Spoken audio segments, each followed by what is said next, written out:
My dear brothers and sisters, Assalamu alaikum wa rahmatullahi wa barakatuh. It's a great pleasure and honor to be here in Scotland and in Glasgow. And I am very grateful to you for this opportunity to meet all of you. And inshallah, hopefully share some thoughts with you, which I hope will be beneficial.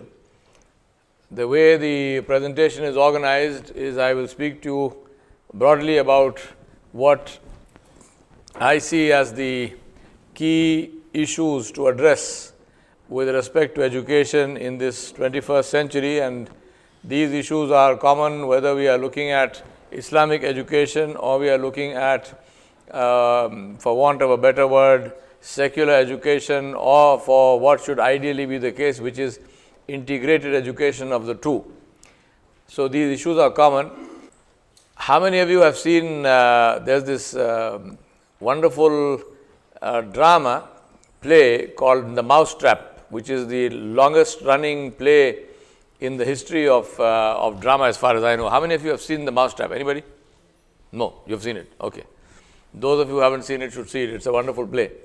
The reason I'm using that play is because of a strange thing, and that strange thing is that this play has been running, as far as I know, for now over maybe 35, 40 years. But the ending is always the same. Now, isn't that strange? How is the ending always the same? Because actors have come and gone, obviously, because the people who acted in Mousetrap on the first day when it opened, obviously the same people, many of them have even died. I mean, they're not even alive anymore. But the ending is the same.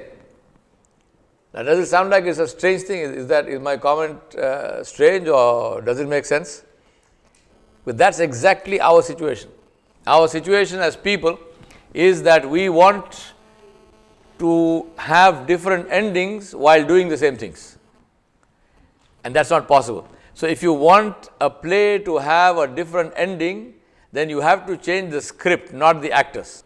So if you want a play to have a different ending, we must be prepared to change the script, not just to change the actors. And I think that's an important thing to keep in mind, and that's why I'm saying if you want a different ending, change the script.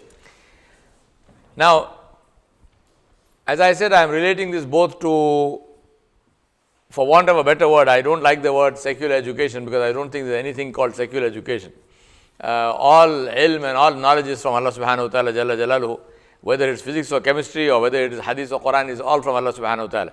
And therefore, to call something secular as in meaning free from God doesn't make sense. But anyway, since we have that as a common usage term which we all understand, the purpose of all education, especially Islamic education, is to form humans. I'm not saying create humans, because the creator is Allah subhanahu wa ta'ala, but form humans. Because animals are born, humans are made. We are, as you know, biologically speaking, all of us are mammals. And young children, when they are born, there is a lot of similarity between the young of human beings and the young of sheep and the young of cattle and so on. They all drink milk and they all cry and they all do various things. The key thing, if you want that young of a mammal to become human, is through education. That's how education happens. So I'm saying animals are born, humans are made, and it's the purpose of education to form humans. Our society, I want to quickly do a scan of what kind of society we live in. And when I say society, I don't mean necessarily the West. I say many times today that West is no longer a direction. West is no longer, one part of the world. The West today is ideology. The West is everywhere. There is only one direction, which is West. Whether you are living in Pakistan or India or Saudi Arabia or wherever, the West is what is there in our minds. So the West is not a direction, it's up here. Our society, very strangely, and I'm saying strangely because we consider ourselves and we seem to take a lot of pride in saying and in perhaps pretending that we are the most educated people that ever lived. Generally speaking, we have this belief about ourselves that our level of knowledge and understanding is the highest that the human race has ever achieved. This is what we like to believe. I personally don't think that is true, but anyway, I mean, at least generally speaking, that's what people like to believe. Now, Strangely, however, our society is characterized by anxiety and fear. Largest selling drug in the US is Prozac, which is an antidepressant drug. We are characterized by distrust and insecurity, to the extent that by law in most Western countries, a teacher is not permitted to comfort a child who is crying by hugging the child. You are not supposed to touch the child. The child can cry itself to death. You are not supposed to touch the child. Why? Because this is the extreme of a concern for security, and therefore it's based on distrust. And all of this in the midst of wealth. Now, I'm sure this one everyone will agree. When I was growing up in the 50s and 60s, the amount of disposable income that we had, the amount of money, free money to use at home and so on in our countries was not even a fraction of what there is today. I mean, today, if you look at it, people at a much lower economic level have a much higher, standard of living, and this is in the West is even more true. So, even though we have a lot of disposable income, but our lives are characterized by insecurity, by fear, by anxiety, and by distrust. Number two, our virtues. What do we teach? I teach in several business schools in the world, and to use not a very nice term, but that's what is generally used, we teach competition. We teach competition. We say, what is the secret of business? Kill your competition. I mean, these are the terminology that we use. So, basically what is called a dog-eat-dog mentality, right? We talk about the rat race. As somebody said, the problem with the rat race is that even if you win the race, you are still a rat. So, these are the issues. Very aggressive stances, grab things, take this, take that, grab market share. Not persuade customers to buy, grab market share. Whether the customer likes it or not, I must grab the customer's attention and then access to the customer's pocket. And a lot of hypocrisy.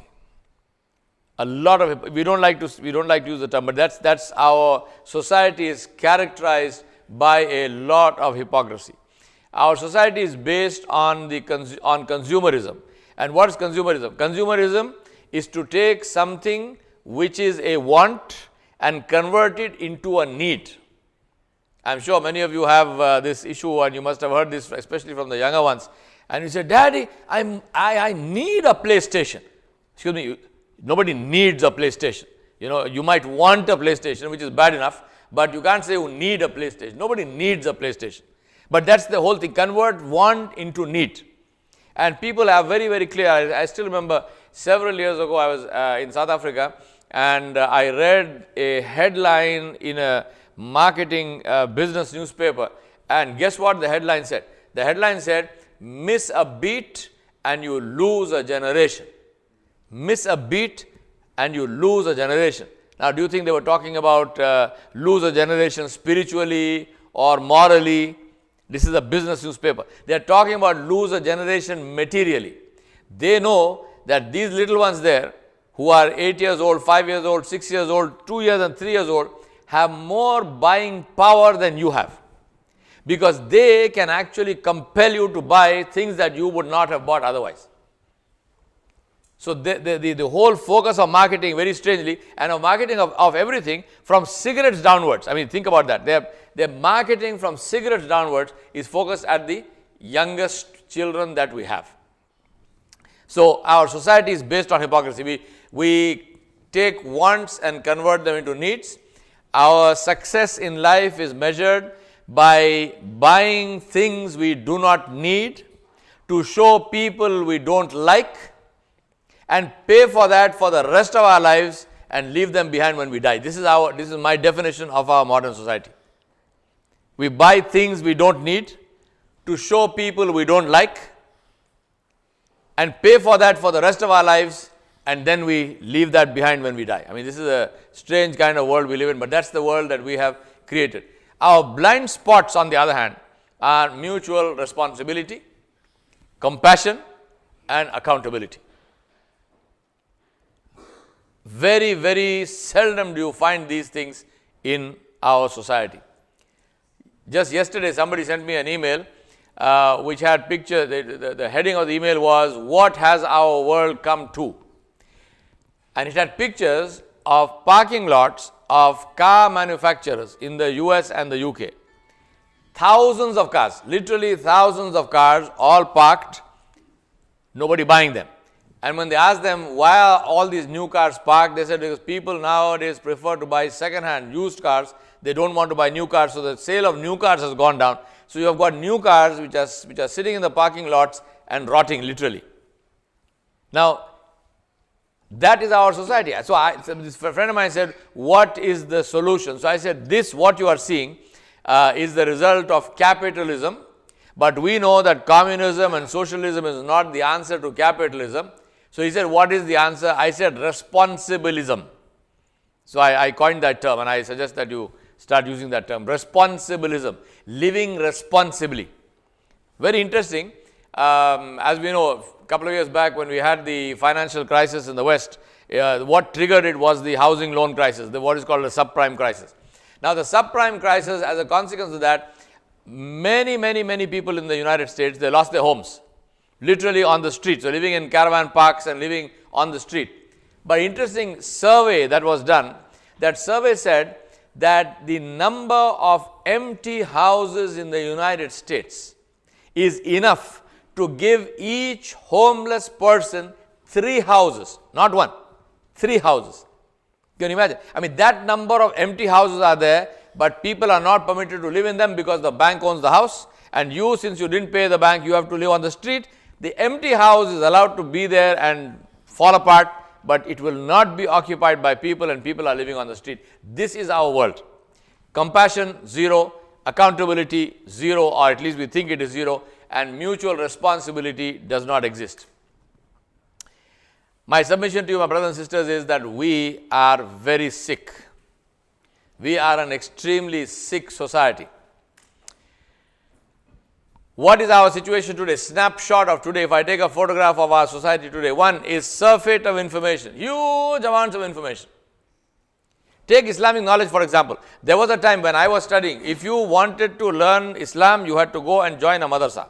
Or you had to go and sit with a sheikh and he would explain things to you. But before he explained things to you, you had to reach some level of knowledge even to be able to understand the istilahat of the Sharia, because obviously you cannot understand technical explanations if you don't know the technical knowledge. So it took you a lot of time. Today you go to Sheikh Google and in 1 second you have all the siyasita, all the books of hadith, 3-4 translations of the Quran, and you are free to pick from it what you want and make of it what you want. And obviously most of the time that is wrong, that is nonsense, because we don't have the ability to extract that knowledge from the sum total of knowledge that is coming to us. Surfeit of information. Similarly, the same thing applies to knowledge which is not Islamic, which is all kinds of knowledge. We have all forms of gadgets that are that you can imagine, which are available to us. We have got websites, we have got all sorts of things, lots of information, but very little knowledge. We have confused information with knowledge. मालूमात और इल्म दो एक चीज नहीं है. मालूमात अलग चीज होती है, इल्म अलग चीज होती है. So the knowledge is ilm and malumat is information. We have confused information to mean knowledge. Second one is we have a surfeit of tools. We have all kinds of tools. You got people running motivational programs, you got people who are running team building programs, you got somebody doing 7 habits, you got somebody doing 19 habits, you got all sorts of things, but very few or paucity or absence of criteria for decision making. Our decision making criteria are seriously flawed. Our decision making, I'll give an example. I used to be on the selection board of the scholarship program for the Islamic Development Bank out of Jeddah. And this program, we had one of the things that we gave scholarships for. We would give a full 100% scholarship for people going into pure sciences. I'm not talking about Islam, I'm talking about pure sciences. Somebody wants to do maths, he wants to become a PhD in mathematics, someone wants to become a PhD in physics, in chemistry. The Islamic Development Bank would give them full scholarship. We said, let us nurture the talent of Muslim students, identify them and so on. Believe me, I was on the board of that for 5 years. For 5 years, that quota we could never fill. And guess why? Standard answer. You can't make money as a scientist. You don't starve as a scientist, but you can't make money as a scientist. So what does everyone want to do? Everyone wants to become a computer mechanic. I'm sorry, there are some friends of mine here who are computer mechanics, so I mean they should not be offended with that, right? IT specialist, what's that? Computer mechanic. So the point is, why? Because there are jobs in that line. But my point is, unless somebody is interested and willing to go into the basis of the information, the foundation of knowledge, how will the boundaries of knowledge expand? Our single criteria for anything is, how much money will it make? Now, this is completely and totally unacceptable. I must make one request to the brother. If you are photographing the ladies, please don't do that. If this is my video, then I don't want any women pictures in that. Jazakallah khair. So, the key thing is paucity of criteria. The third one is, as I said, we have a lot of wealth, but paucity of awareness, what to do with this wealth. How can I make this wealth into a resource in my akhirah? Who needs the wealth? What can I do with it? All we can do with money is spend it, and that's what we do. But the problem with wealth is that the wealth only benefits the wise. I'll give you a very simple example, live example. There is something called the ISS, International Space Station. International Space Station is a collaborative effort of 15 different countries, including the United States and Russia, and many other countries, and some of them are very small countries. And this is a space station which is in space, obviously, and they're doing a lot of research with regard to space and all kinds of research, very, very interesting research. Now, it's available on, if you go to on the internet, you have all that. On a side note, the International Space Station orbits the Earth at a speed of 7.62 miles per second. That means that it does 16 orbits per day. So, the people on the International Space Station, they see 16 sunrises and 16 sunsets every day. They asked them, they said, what is the most beautiful thing, what is the most beautiful part of your experience on the International Space Station? They said, watching sunrises and sunsets. But guess what? There is not a single person on that International Space Station who will see a sunrise and say, Subhanallah. Not one. Not even one. And that's not because we don't have the money. Nothing to do with money. There are countries which are participating in the International Space Station. My grandfather's Jagir was bigger than that country. Seriously. I mean, focus. Serious lack of wisdom. Future generations, my brothers and sisters, I sometimes imagine, you know the archaeological sites, people go and dig up some mound and Pakistan mein Mohenjo-daro, Harappa वगैरह, कैसा था, what kind of a city there was. And so I think future generations will come and dig up our mounds and they will wonder how people with so much knowledge could not prevent their own destruction but actually accelerated it. Tell me, what about global warming do we not know? But global warming is accelerating or decelerating? What's happening? What about environmental pollution do we not know? But what's happening to the environment? And I can go on, I don't want to waste your time. I mean, you can make your own list. We have all the knowledge, but we make no use of it. So I'm saying that we do not have the excuse of ignorance and we do not have the excuse of poverty.